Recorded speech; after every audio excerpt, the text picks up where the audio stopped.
ഇനി ആരോഗ്യമുള്ള പല്ലുകൾക്കായി doctor ദിനക്സ് family dental clinic തന്നെ ചൂസ് ചെയ്യും. കൂടുതൽ വിവരങ്ങൾക്കായി കോൺടാക്ട് 6238355070.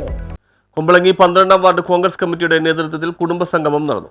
മഹാത്മാഗാന്ധി കോൺഗ്രസിന്റെ പ്രസിഡന്റ് പദം ഏറ്റെടുത്തതിന്റെ 100ാം വാർഷികം കുമ്പളങ്ങി 12ാം വാർഡ് കോൺഗ്രസ് കമ്മിറ്റിയുടെ നേതൃത്വത്തിൽ ആഘോഷിച്ചു. 12ാം വാർഡ് മെമ്പർ ജാസ്മിൻ രാജേഷ് സ്വാഗതം ആശംസിച്ചു. വാർഡ് പ്രസിഡന്റ് രാജേഷ് തുമ്പശ്ശേരി അധ്യക്ഷത വഹിച്ചു. DCC പ്രസിഡന്റ് മുഹമ്മദ് ഷിയാസ് ഉദ്ഘാടനം ചെയ്തു. KPCC സെക്രട്ടറി MR അഭിലാഷ് മുഖ്യ പ്രഭാഷണം നടത്തി.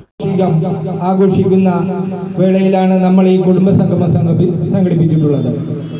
നമ്മുടെ കുമ്പളങ്ങി മണ്ഡലത്തിൽ 13ാമത് വാർഡ് കുടുംബസംഗമമാണ് നടക്കുന്നത്. ഇന്ന് 3 മണിക്ക് 10ാം വാർഡിൻ്റെയും ഉണ്ട്. അപ്പോൾ 17 വാർഡിൽ 14 കുടുംബസംഗമവും ഇന്നത്തേതുകൊണ്ട് പൂർത്തീകരിക്കുകയാണ്. അടുത്ത ഞായറാഴ്ചയും 6ാം തീയതിയുമൊക്കെ കൂടി ബാക്കിയുള്ള 4 വാർഡിൻ്റെയും കുടുംബസംഗമം പൂർത്തിയാവുന്നതാണ്. എനിക്കിവിടെ പറയാനുള്ളത്, മഹാത്മജി നേതൃത്വം കൊടുത്ത കോൺഗ്രസ് എന്ന മഹാപ്രസ്ഥാനം ഇന്ത്യയുടെ സ്വാതന്ത്ര്യത്തിനു വേണ്ടി നമ്മുടെ സമരഭടന്മാർ സ്വാതന്ത്ര്യത്തിന് മുൻനിരയിൽ നിന്ന മുന്നണി പോരാളികളായിട്ടുള്ള നമ്മുടെ കോൺഗ്രസിൻ്റെ നേതാക്കൾ ജീവൻ ബലിയർപ്പിച്ചതിൻ്റെ അടിസ്ഥാനത്തിലാണ് നമുക്ക് ഇന്ത്യ മഹാരാജ്യത്ത് സ്വാതന്ത്ര്യം ലഭിച്ചത്.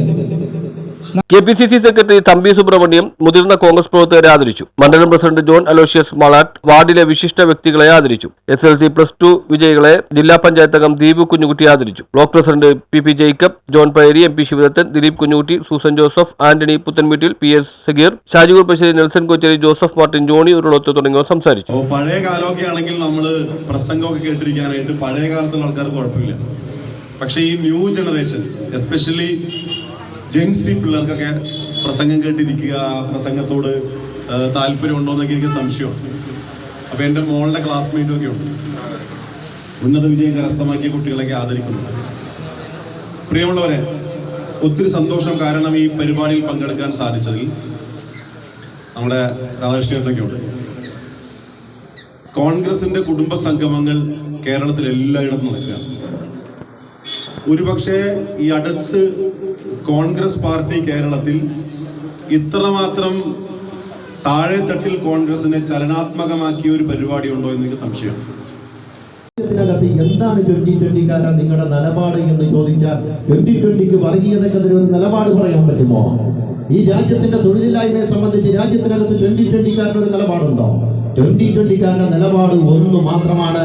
അരാഷ്ട്രീയവാദം പറഞ്ഞ് കോൺഗ്രസിന്റെ വോട്ടുകൾ തട്ടിയെടുത്ത് CPM-ന്റെ സ്ഥാനാർത്ഥികളെ വിജയിപ്പിക്കുന്നതിന് വേണ്ടിയുള്ള ഒരു രാഷ്ട്രീയത്തിന്റെ ഭീതിയുമായി അവർ നിന്ന് പ്രവർത്തിക്കുമ്പോൾ ഒരു കാര്യം നമ്മൾ ചിന്തിക്കേണ്ട ഒരു കാര്യമുണ്ട്. ഈ രാജ്യം ഭരിക്കുന്നത് നരേന്ദ്രമോദിയുടെ നേതൃത്വത്തിലുള്ള ഒരു ഗവൺമെന്റാണ്. രാജ്യത്തിന്റെ പ്രധാനമന്ത്രി RSSകാരനാണ്. News bureau, Kumbalangi.